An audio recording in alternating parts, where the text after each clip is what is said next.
Welcome to my channel Ratna's healthy and tasty kitchen. আজকে আমি আবার চলে এলাম একটা নতুন রেসিপি নিয়ে।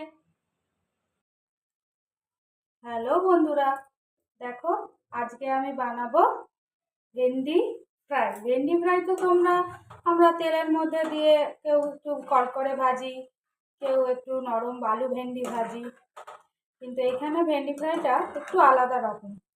তো দেখো আমি কিরম বানাচ্ছি। আমার আজকে কারি পাতাটা নেই, তাই জন্য আমি দিতে পারলাম না। প্রথমে তেলে তোমরা কারি পাতা থাকলে আগের তেলটা একটু বেশি নেবে, নিয়ে কারি পাতাটা ভেজে তুলে নেবে। আর তার সঙ্গে বাদাম, এই দেখো আমার বাদাম মোটামুটি ভাজা হয়ে গেছে। বাদামটা ভাজছি একটুখানি, আর অল্প একটু ভেজে বাদামটা তুলে নেবে। এখন তোমার বাদাম ভাজায় নুন দেওয়ার কোনো দরকার নেই। বাদামগুলো আমি তুলে নিলাম। এবারে আমি তেলের মধ্যে দেবো ভেন্ডি। বিশ্বাস করো, এরম টাইপের ভেন্ডি মশলা দিয়ে ভেন্ডি ফ্রাই খুব ভালো লাগে খেতে। তুমি যদি গরম ভাতে বা একটু ডালের সাথে খাও, তাহলেও খুব সুন্দর লাগে। আর ওরা তো এখানে দেখি ওই দিয়েই শুধু ভাত খেয়ে নেয়। আমরা তো বাঙালিরা ওরমভাবে পারি না, তার জন্য আমাদের তো নানা রকম দরকার হয়। তো দেখো বাদামগুলো মোটামুটি ভাজা হয়ে গেছে, একটু বেশি মনে হলো ভাজা হয়ে গেছে, তোমরা একটু কমও ভাজতে পারো। বাদামগুলো এবার তুলে নিলাম।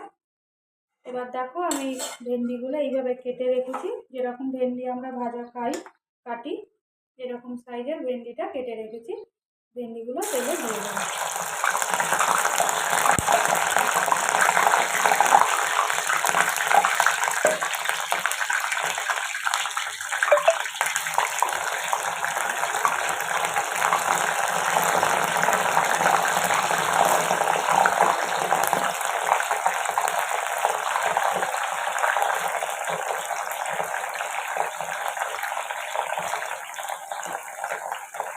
তবে এটা কি জানো তো, একসাথে আমরা যেরকম ভেন্ডি অল্প তেলে ফ্রাই করি একসাথে দিয়ে দিই, এটা কিন্তু সেটা হবে না। এটা তোমাকে অল্প অল্প করে ভেন্ডিগুলো দিয়ে দিয়ে ভাজতে হবে। সব একসাথে দিলে সেই ভাজাটা ভালো আসবে না। এবার তুমি পরিমাণ মতো ভেন্ডিতে নুন দিয়ে দেবে, তোমরা তোমাদের পরিমাণ মতো।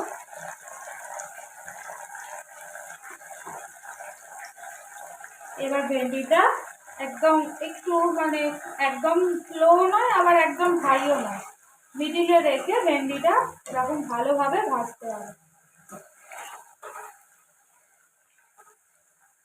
যতক্ষণ না ভেন্ডিটা একটু লাল লাল হচ্ছে। খুব বেশি দেওয়া যাবে না। কড়া আর একটু তোমাদের যদি বড় হয় তাহলে কড়া আর একটু বড় সাইজের তোমরা নিতে পারো। তো এখন ভেন্ডিগুলো এরকম ভাবে ভাজতে হবে। দেখো ভেন্ডিগুলো এরকম লাল লাল হয়ে যাচ্ছে, আর একটুখানি এগুলো ভাজবো, ভেজে এটা তুলে নেবো। এরকম মাঝে মধ্যে একটুখানি এরকম নেড়ে ছেড়ে দিতে হবে। দেখো কিরকম কালারটা আসছে।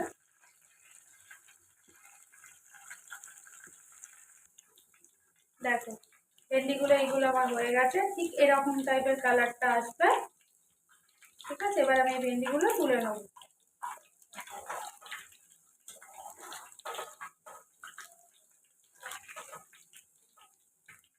তেলটাকে এরকমভাবে ঝেড়ে তুলে নেবো সব ভেন্ডিগুলো।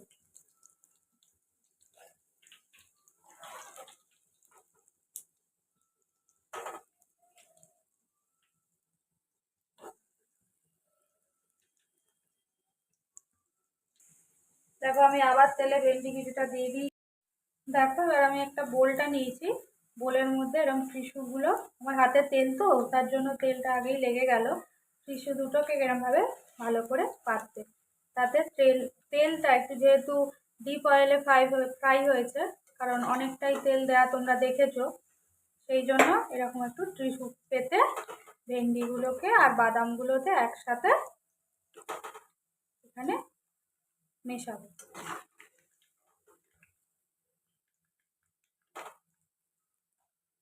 এবারে যেটা করতে হবে, খেতে খুব সুন্দর লাগে, একটু টাইম নিয়ে ভাজতে হয়। আমরা তো ভেন্ডি ভাজা অল্প তেলে, কেউ একটু ডিপ ফ্রাই করি, কেউ একটু হালকা ফ্রাই করে খাই।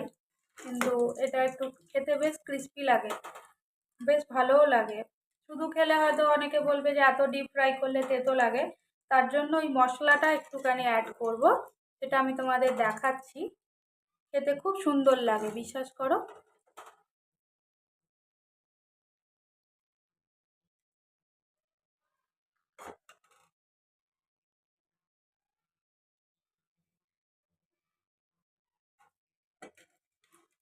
চলো এবারে আমি বাদামগুলো দেব।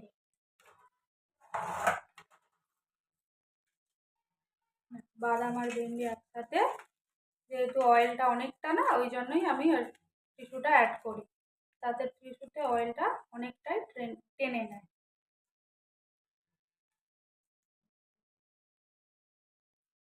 আর অনেকে না বাচ্চারা ওই ভেন্ডিটা একটু স্টিকি স্টিকি হয় বলে খেতেও চায় না। তো তোমরা এইভাবে ফ্রাই করে দেখো, কোনো রকম স্টিকি স্টিকি চলে যাবে, কিছুই থাকবে না।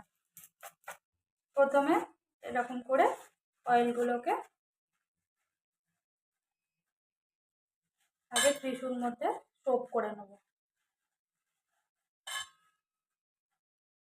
দেখো কতটা অয়েল বেরোচ্ছে এখান থেকে। এরকম ভাবে হাত দিয়ে চিপে চিপে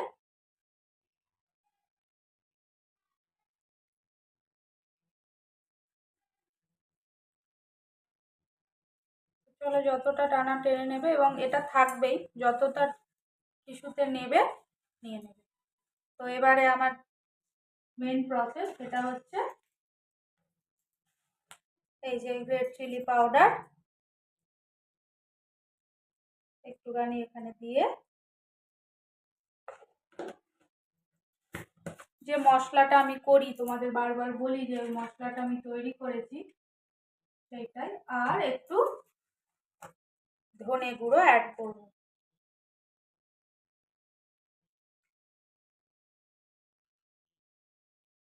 আর চাইলে তোমরা সাথে আমচুর পাউডারও অ্যাড করতে পারো। আমচুর পাউডারটা আমার নেই, তাই জন্য আজকে অ্যাড করলাম না। দিয়ে জাস্ট এরকম ভাবে মাখিয়ে নিতে হবে। এবার তোমরা যদি মনে করো যে নুনটা একটু কম বা বেশি, নুন কম, তাহলে নুনটাও এর সাথে নিয়ে মাখিয়ে নেবে। যেহেতু আমি ভেন্ডিতে নুন দিয়েছি বলে আমি আর বাদামে নুন দিলাম না, ওটা অ্যাড হয়ে যাবে আশা করি। এবার কারোর যদি মনে হয় যে না একটু লাগবে, তাহলে নুনটা আর একটু দিয়ে জাস্ট এইভাবে মিক্সড করবে। ব্যাস তৈরি হয়ে গেল তেলেগু স্টাইল ভেন্ডি ফ্রাই। কারি পাতা দিলে আরও টেস্টটা ভালো হয়। দেখো আমি তোমাদের হায়দ্রাবাদের থেকে, হায়দ্রাবাদ স্টাইলের লোকে আগে মুঘল স্টাইলের প্রচুর রান্না ভালোবাসতো। এখানে মুঘলদের বিরিয়ানি, মুঘলের এইসব, আমিও প্রথমে এসে না, আমারও প্রথম প্রথম অতটা ভালো লাগতো না, কিন্তু এখন এখানে থেকে থেকে ওই স্টাইলের খাবার খেয়ে খেয়ে আমার খুব ভালো লাগে। আমি তোমাদের বিরিয়ানিও একদিন শেয়ার করব, বাগারা রাইস তো শেয়ার করেই দিয়েছি, ধন্যু বিরিয়ানি, এখানে বিরিয়ানির নানা টাইপ হয়, তো বিরিয়ানিটাও একদিন শেয়ার করব। তোমরা কিন্তু অবশ্যই জানিও, খেয়ে লাইকও করো, কমেন্টও করো, আর প্লিজ চ্যানেলটা সাবস্ক্রাইব করো। তোমরা যদি আমাকে একটু সাহায্য না করো, আমি কিন্তু কিছুভাবেই অন্য কিছু আর রান্না দেখাতে মনও খুব খারাপ হয়ে যাবে, যে না আমি এত কষ্ট করে বানাচ্ছি কিন্তু আমার পাচ্ছিই না, কেউ আমার খাবার তৈরি করে খেয়ে আমাকে জানাচ্ছেও না। তো আজকে এই পর্যন্তই, চলো টাটা। আমার রেসিপিসগুলো যদি আপনাদের ভালো লেগে থাকে তাহলে অবশ্যই সাবস্ক্রাইব, শেয়ার অ্যান্ড কমেন্ট করবেন।